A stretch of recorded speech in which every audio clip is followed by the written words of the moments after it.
ప్రియమైన దేవుని పిల్లలారా, ప్రభువైన యేసుక్రీస్తు వారి పేరట ప్రతి ఒక్కరికి శుభాభివందనాలు తెలియజేస్తున్నాను.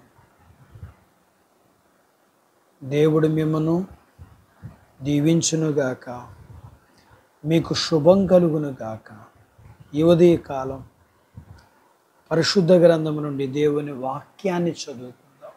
లూకాసు వార్త 10వ అధ్యాయము 38వ వచనాన్ని చదువుతున్నాను. అంతటా వారు ప్రయాణమైపోవచ్చుండగా ఆయన ఒక గ్రామములో ప్రవేశించెను.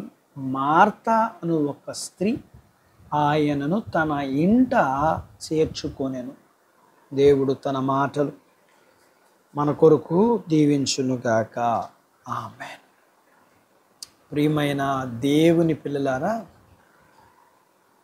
యేసు ప్రభువారు సువార్త ప్రకటిస్తూ యోదయ, యెరూషలేము మరియు ఆ చుట్టుపక్కల ప్రాంతాలలో సువార్త ప్రకటిస్తూ ఆయన బేత్పగే బేతనియ అనే గ్రామానికి వెళ్ళారు.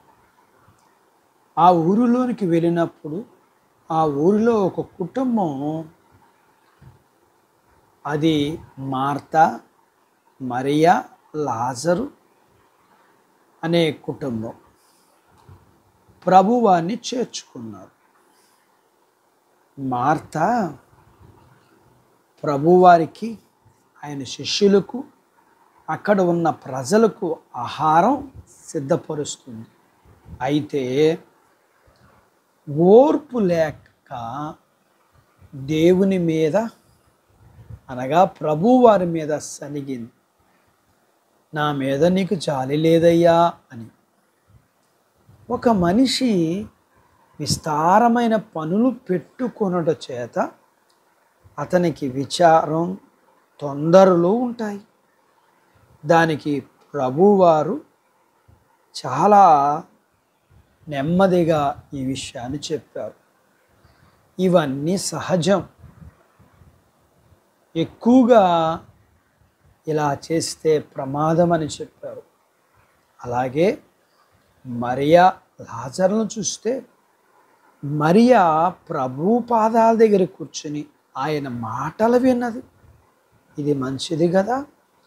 అలాగే లాజరు అయితే ప్రభువారి పాదాల దగ్గర కూర్చుని లేఖనాన్ని నేర్చుకుని ప్రభువారికి సాక్షిగా జీవించడానికి,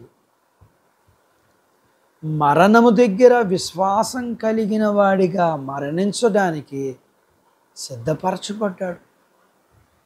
అందుకు లేఖనములో యోహాను సువార్త 11వ అధ్యాయం 25వ వచనం ప్రకారం, నా యందు విశ్వాసం ఉంచిన వాడు చనిపోయినా బ్రతుకును అన్న లేఖనములో ఇతని పట్ల నెరవేరడానికి అతడు ప్రభువారి పాదాల దగ్గర నేర్చుకున్నాడు.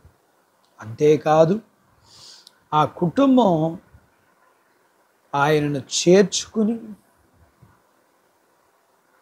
ఆయన బట్టి ఒక తీపి గుర్తు మాత్రమే కలిగిన కుటుంబంగా ఉండిపోలేదు.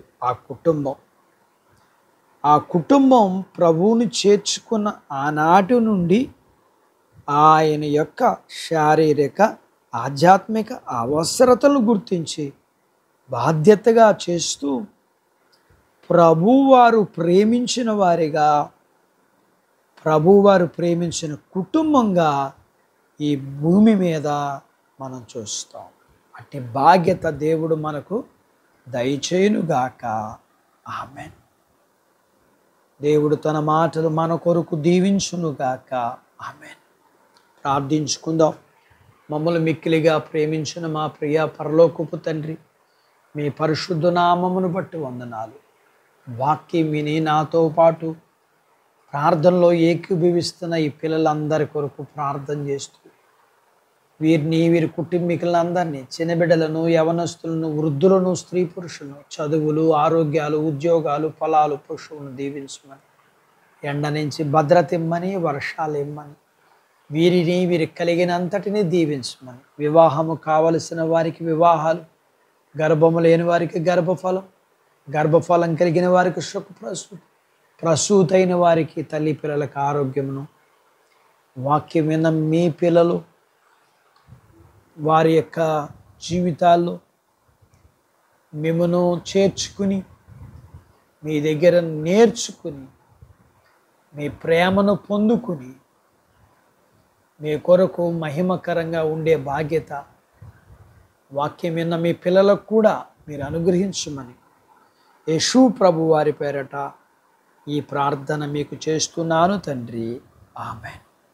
దేవుడు మిమ్మల్ని దీవించునుగాక. ఆమేన్.